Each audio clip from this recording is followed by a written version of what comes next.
Well, Kevin, I guess we'll go ahead and start from the very beginning. How did you get started in racing? Well, that's a good question, Rick. Back when I was a kid, and I say kid, 1 to 3 years old, my dad used to drag race up in Vermont. Okay. And my mom used to say I always cried every weekend or every day on the weekend, whatever day it was that he went to the racetrack, that I didn't go. And as soon as that car would come back, I'd run outside and I'd get in the driver's seat and just hold on to the steering wheel and make noise like I was driving a race car.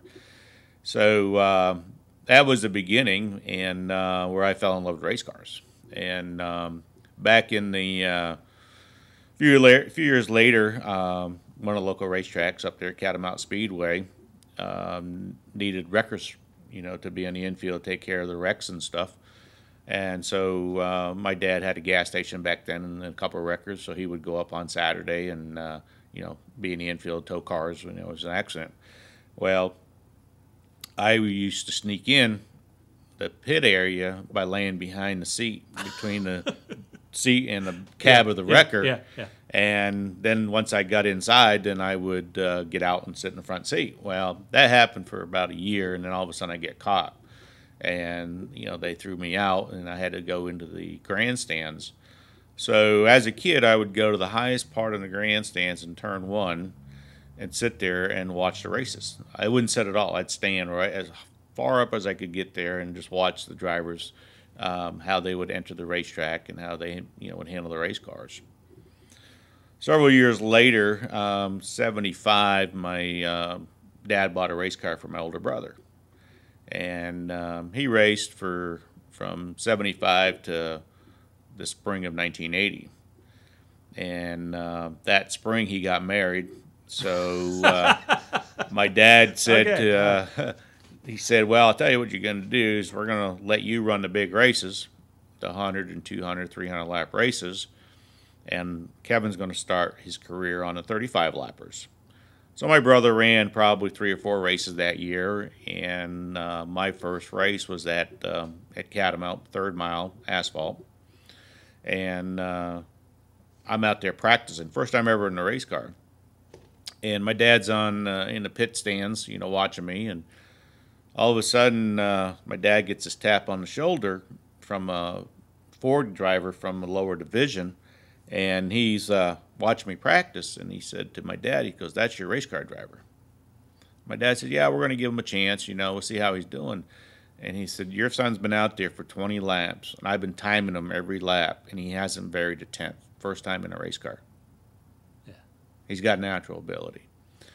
So that afternoon or that early evening, I went out and won my qualifying event and finished 10th in the feature. And Sunday morning, my dad fired my brother, and I became a full-time race car driver. So I know that you eventually started doing some Busch North stuff. I know that you were running the American Canadian Tour. At what point did the decision to move into the Busch Series South come about? Well, I think it was my dad raced till end of season 1984 when he got divorced, and he shut the team down.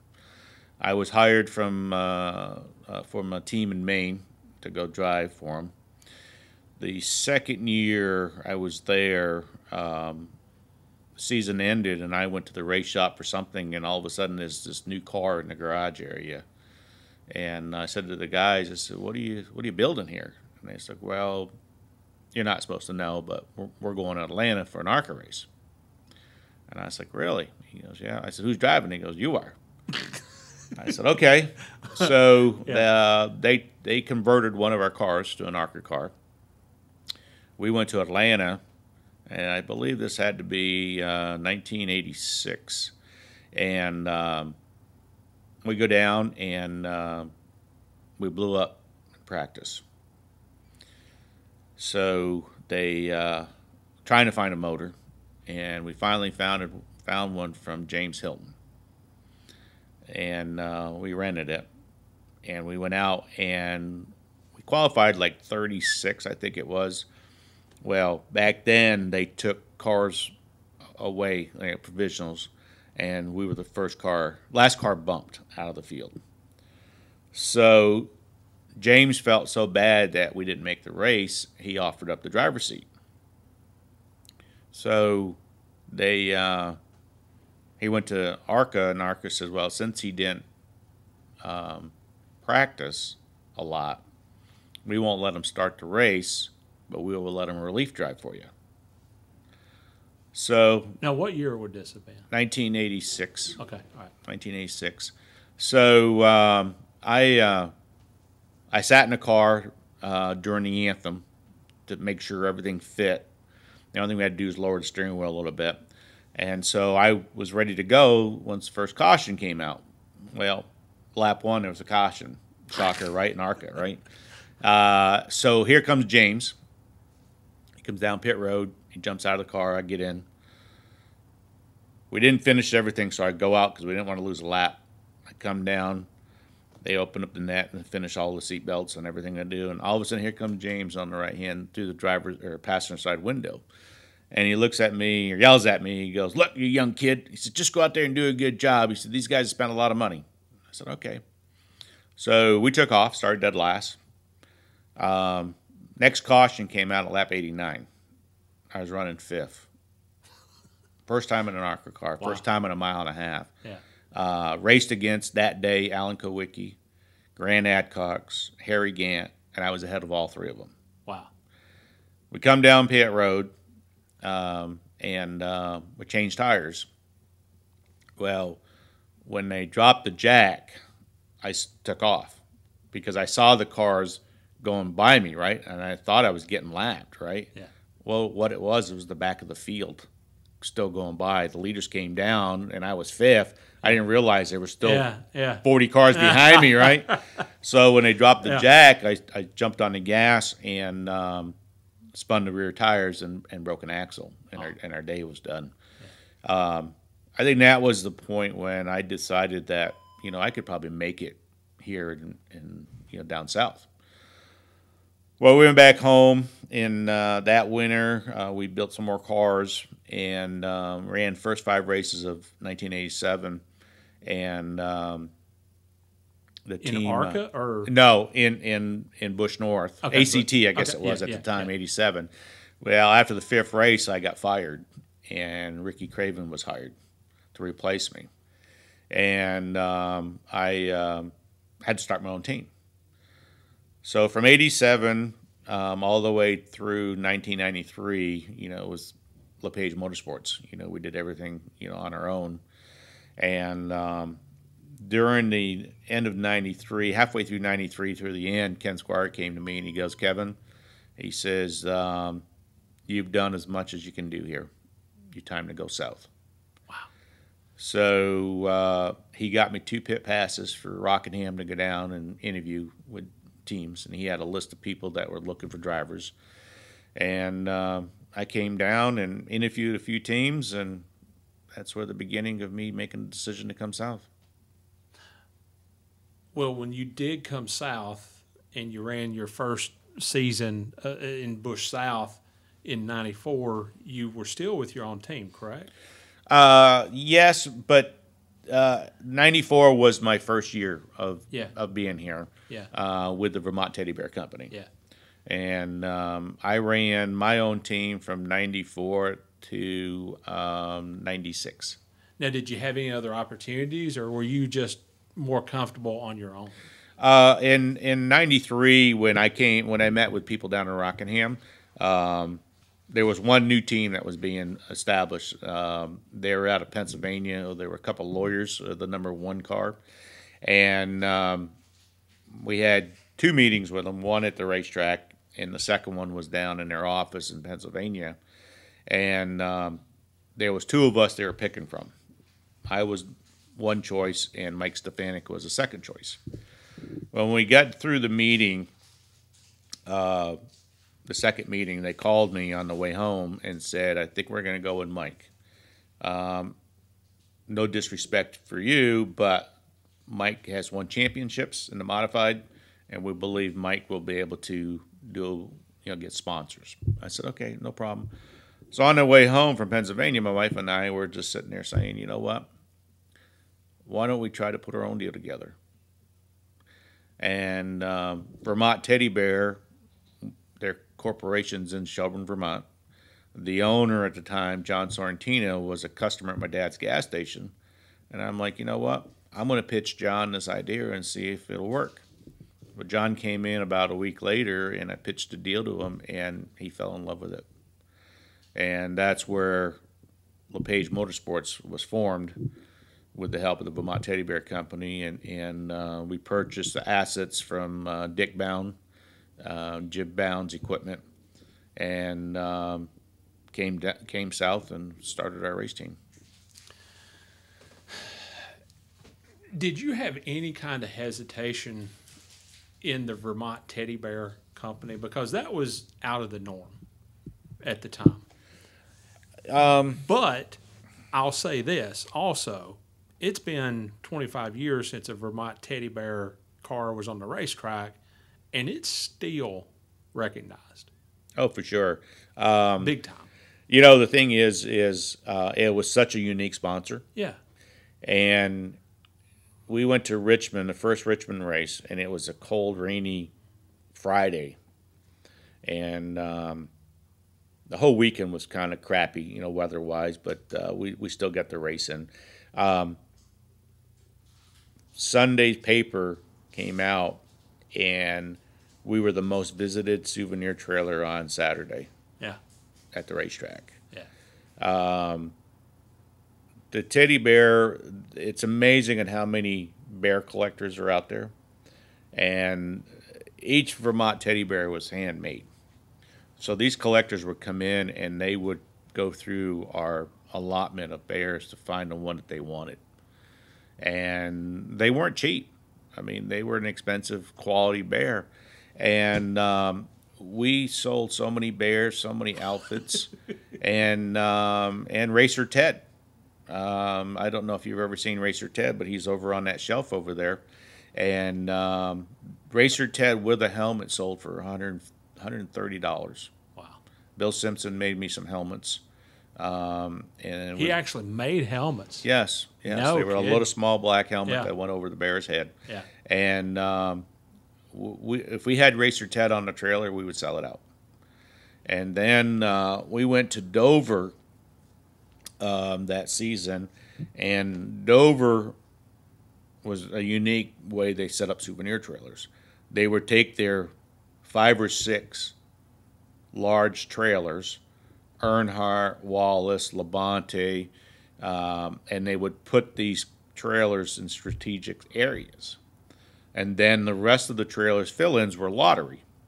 So it didn't make a difference if you were Kevin Lepage with the Vermont Teddy Bear trailer or you were Tony Stewart, you know, with the Shell trailer. I had the same draw, you know. Well, we ended up getting pulled right next door to Dale Earnhardt. Here he is with a 45-foot trailer, and I'm there with a 36-foot, basically a race car hauler that we converted into a souvenir trailer. Dale was so mad after that weekend because when he was out there signing autographs, nobody would go to his trailer. They were coming over to mine to buy teddy bears. And he said to the people up at Dover that he will never, ever be parked next to me again. And ironically, that year at Dover, that same weekend, we were at Dover, and I was getting ready to qualify for the Busch race, and Dale comes over and he goes, "Hey, my daughter Taylor has teas with her dolls." He said, "I think it'd be cool to get a teddy bear, you know, to join in." And I said, "Sure." I said, "What color?" You know, they have brown, black, white, champagne. He goes, I think champagne would be a good color." I said, "All right." So we got the souvenir trailer that night and get a bear. And I don't remember what kind of outfit we did, but we put an outfit on it. Well, during qualifying, I'd scraped the wall. So the next morning, you know, I'm laying on the spoiler, you know, watching the guys re-decal the right side of the car. And all of a sudden, I feel this arm around me, and it's Dale. He goes, "You get this car fixed?" I said, "It's no big deal. It's just decals, you know, a little dent here, but nothing serious." And he goes, "All right, good luck today." And he was racing in the Busch race that day. Well, as he's walking away, I said, Dale, you got a second? So I walked over pit wall and I grabbed my teddy bear, his teddy bear, and I brought the bag over to him, and he opened it up and he looked down in there and he looked at me and he goes, "You didn't forget me?" He says, "After this," I said, "No, Dale. I mean, you would have swore I gave the guy $1 million." So that morning before the race, we had the drivers' meeting, and back then we used to sit on the, the infield bank because they didn't have a room big enough for us. And so we're sitting there, my wife and I up against the fence, and all of a sudden Dale comes up. He puts one hand on my wife's knee and one hand on my knee, and he says, "I think there's room here for me." Right? And he sat right in between us. Never said a word, but sat in between us. Yeah. And our friendship became stronger, from that point on. Going into 94, your first full season, what were your expectations like? I think my expectations were after Atlanta, I could compete down here. Okay. I'm just a race car driver. I'm going to have to learn the racetracks and stuff. The biggest disappointment, there was two of them. One was the equipment I bought. When I came down and looked at the equipment from Bounds, there was 3 race cars, 2 completed cars and a chassis, and on the back wall behind the chassis was all the boxes to put this car together. Well, we go down in Daytona and tested, and when we got back, Dick Bound was our team manager because he supposedly knew the ropes and he was going to help me my first year. We go down and test it, and when we come back, he goes, he said, "I think you'd be better off to build that new chassis." I said, "Dick, we got 6 weeks before Daytona." He goes, "Well," he said, "Jeff Hensley will put the body on for you, and we'll be able to get it done." I said, "All right." Well, that Monday morning, we start putting the car together, getting the suspension on it and all that stuff. So I'd go to the back wall, and I'd get a box, empty. "Where's the brake pedals, Dick?" "Oh, well, we must have used them." I'd go to the next box for brake calipers. "Where's the brake calipers?" "Oh, yeah, we used them on another car." I'd go get an oil tank box. "Oh, yeah, that's right. We got in an accident. We needed to." So the boxes were fake. It was a way to sell me at the race team for the price he charged me. So we get all this car ready. We send it up to Hensley's. He hangs a body. Now, this is the Daytona car. This is a Daytona car. Okay. He hangs a body, comes back. I am the body guy. I do all the body work, got all the templates in there. We go to Daytona, and we're on the way down, and I said, "Dick, what time's the garage open on Saturday?" Because we're always down there a week before the race, right? And he says, "Oh, usually about 9 o'clock. It's pretty laid back, I said, "All right." So I said to the guys, I said, "We'll get up at 7, we'll meet, we'll eat, we'll be at the racetrack, right, for 9. We roll in, and there's 50 cars in line going through inspection. The garage opened at 6. So we were the last car to go through inspection. Oh, man. Here's this beautiful teal and purple race car going through the line, and Carl Simmons, I remember it just as I'm looking at you right now, lays a long template over the roof and over the car, and the roof's an inch too low. An inch. An inch too low. Not a quarter of an inch. Not a quarter of an inch. An inch. And so he says, "Who hanged the body on this?" I said, "Jeff Hensley." He goes, "Blah, blah, blah. Get it out of here." So my wife gets Jeff, because now he's working for Hensley's with Jim Bound driving. And I go to NASCAR, and I said, "What do we got to do?" And they said, "You got to fix this thing." So Jeff comes over. He goes, "Well," he said, "I talked to NASCAR. We'll get it fixed. We got a couple days before before the race." I said, "All right." So he opens the hood, and he looks. First thing he says, he goes, "Who did the ductwork?" I mean, it's beautiful, brand new car. And my ductwork guy said, "I did." He goes, "Well, sucks to be you." He said, "You got to cut it all out." So you need this, do all this, and it'll get it down. So we worked, and you know, changing duct work and cutting the door, all the nose bars and stuff. Finally, NASCAR comes over. He said, "How close are you?" And I said, "Well, we're getting there." He said, "Well, you get this is the last practice. You need it on the racetrack. You're not going to qualify." So I go on the racetrack, make one lap, going down the back stretch, second lap, motor blows up. Wayne Eanes comes over from H&E because he was building our motors, and he said, "What happened?" I said, "Motor blew up." He said, "Yeah, but it did." He said, "Now you need to come get all your crap and get the hell off my property." I'm like, what are you talking about, Wayne? He goes, "I don't much appreciate you going to another engine builder." I said, "You're my main guy." He goes, "No." He says, "You're getting the motor done from TNL." And he says, "You're out, done. Pay me my money and get the stuff out of here." Long story short, our race shop, which we rented from Dick Bound, phone line was tied into the house. And every time the phone would ring, they would pick it up in the house and they would eavesdrop on our conversations. So when Lloyd called me from TNL, he says, "I'm building motors again." And he says, "I'll bill you a new V6 and I'll only charge you for the parts, no labor, because I want to get my name out." Well, any young team, new driver would sit there and say, "That's a hell of a deal," because back then, if you paid $15,000 for parts, you paid $15,000 more for labor. So it was $30,000. I was going to save myself 15 grand.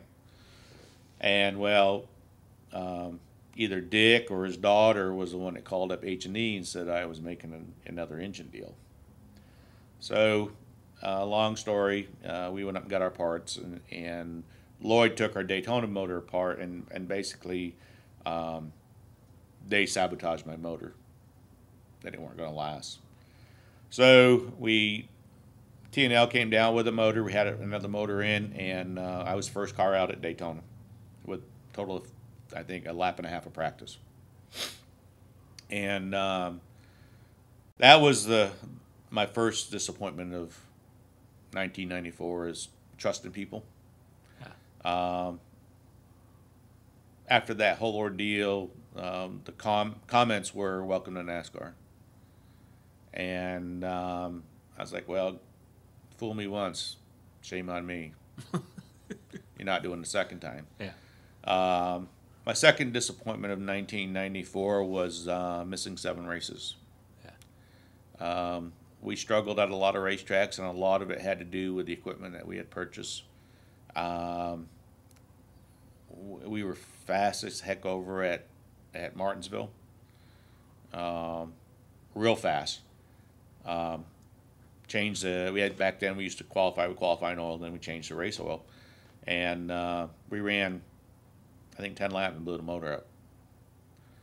And that's after we broke a rear ring gear in practice from old stuff.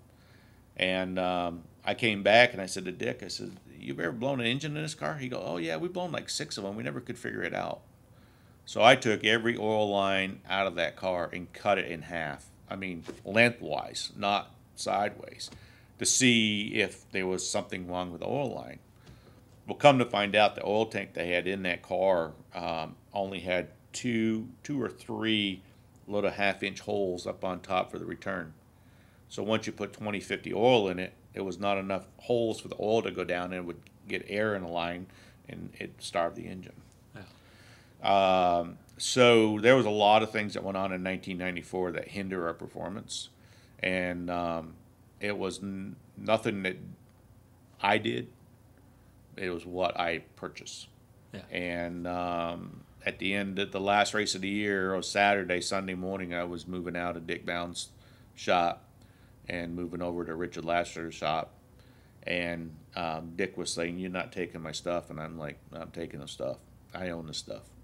You'll get paid." Now, this was after Daytona? No, or? After the last race of 1994. Okay, all right. Okay, yeah. all right. I just couldn't see all my personal information being out to the world, with the phone lines. I mean, we actually had the phone lines disconnected, and they called the phone company back up and had it rewired because it was their property. And I just like, you know what, I don't need to be here. Now, where was Dick's shop at? Was it down here or was it up north? In Asheboro. Asheboro. Okay. Asheboro, All right. yeah.